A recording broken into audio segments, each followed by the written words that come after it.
Hey everyone, this is Belligerent. Welcome to my Vainglory 101 series, where today we're going to take a look at weapon items, their stats, and their passive effects. So let's check this out. Now, no matter what character you use, all the characters in Vainglory have a weapon statistic. Some have better synchronicity with different items, with weapon items, whatever, but weapon items affect all of them. They all have a weapon power stat.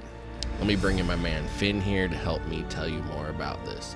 So there's 6 different weapon stats that we're going to talk about. You got weapon power. Weapon power is the strength of your basic attack. Attack speed, that's kind of obvious. That's how fast you're going to attack.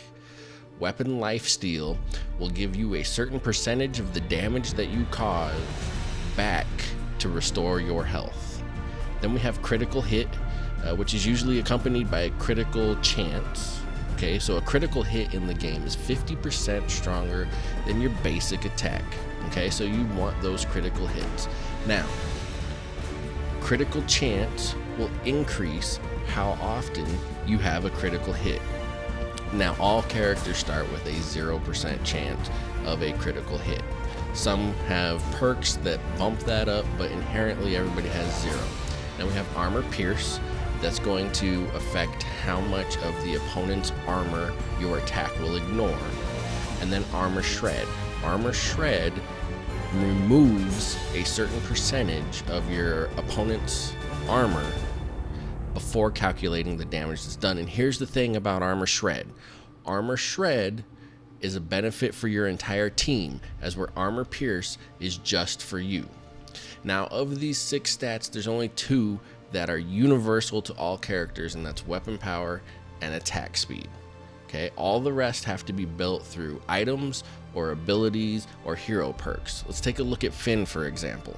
Finn starts out level 1, weapon power of 95, attack speed of 100%. So let's get into these items. Tier 1 items, there's 4 of them. You have weapon blade, that's 15 additional weapon power for your character.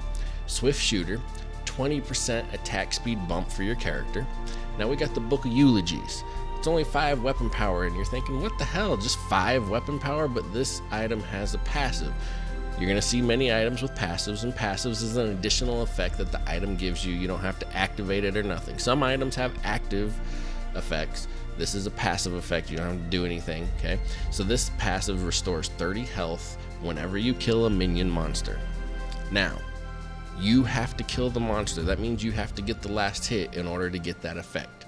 And then we have Minion's Foot. That's a 10% critical chance bump and a 10% critical damage bump. This also has a passive, which as soon as you buy that item, the next time you attack an enemy hero, it's guaranteed critical damage. Okay, so those are your tier 1 items. Let's move on to the tier 2 items. Now the tier 2 items, there are 6 of them. Okay, so the first of the tier 2 items we're going to talk about is Heavy Blade. Heavy Blade gives you a 55 weapon power increase. 6 Sins gives you a 30 weapon power increase. And then Barbed Needle gives you a 12 weapon power increase and a 10% weapon life steal. Okay, it has a passive also that restores 40 health whenever you kill an enemy. Now again, remember that passive is different than life steal. Okay, Piercing Spear is 8% armor pierce, 15 weapon power increase. Blazing Salvo, 35% attack speed. And Lucky Strike, 20% bump on your critical chance, 12% bump on your critical damage. Tier 3 items, these are the big boys. Some of them are a little confusing. Let's do the best we can with it. Sorrow Blade, 150 weapon power. That's simple, straightforward, the single strongest weapon power item in the game. Serpent Mask gives you 85 weapon power, not too shabby, and a 10% life steal. Now this has a passive, and this varies on levels, but somewhere between 600 and 1200, the next 600 to 1200 damage that you cause is going to give you 25% life steal instead of the 10% life steal. And this also has the same passive as the Barbed Needle. Now Breaking Point. Breaking Point gives you 35% attack speed, 55 weapon power, but what really makes this item strong is its passive. Its passive will give you an extra 10 weapon power for every 125 weapon damage that you deal to an enemy hero. Okay, and those are kind of confusing passives, and in another video I'm going to get into the minutia of all these confusing passives, the two that we just talked about and some of the other ones that we have coming up here in just a second. Okay, so the next tier 3 item is Tension Bow.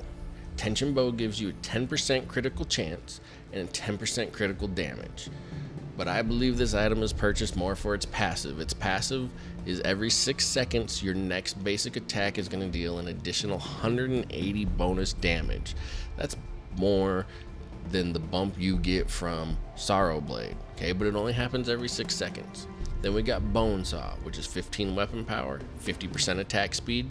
This has an on-hit effect, which is different, a little different than passive, but on hit, your basic attacks will shred 6% of the target's armor. That's that shred stat that we talked about. Now keep in mind, that says it's a basic attack that does that effect. So if you get this item and you're very ability heavy, you're not using it to the fullest of your advantages. Now, Tornado Trigger gives you a boatload. 75% attack speed, 20% critical chance bump, 20% critical damage, and then Tyrant's Monocle, the king of critical. Okay, 40% critical chance, 20% critical damage, 50 weapon power. Okay, so if you think about it, with those critical increases, that one single item, 2 out of every 5 attacks that you make are going to give you an additional 70% damage. That's statistically speaking. There's probably some randomness built into the game, so that 40% isn't a true 40% critical chance. But 2 out of every 5 attacks, you're doing the 50% increase of a critical attack plus this extra 20% critical damage increase. So that's an extra 70%, 2 out of every 5 attacks just with Tyrant's Monocle. So those are our tier 3 items. Okay, those are the weapon items in Vainglory. I hope you enjoyed the video. Before I let you go, let me ask you for a few things. If you enjoyed this video or any of our videos, why don't you click subscribe for me? Subscribe to my channel. That way you can get updates. That way we can stay in touch. Also, like the video, comment on the video. Let me know how you felt about the video. I'd love to hear from you. Okay? Also, I'm going to leave some information down in the video description. You can check out some of my hero build guides on Vainglory Fire. I'll leave you that link. I'd love it if you followed me on Twitter. Send me a tweet, ask me a question, give me a comment. I'm going to take some of the best ones and feature them in future videos so you can get your name out there. So hit me up. Let me know how you feel. I want to hear from you. Well, that wraps up this episode. I'm Belligerent. Thanks for watching.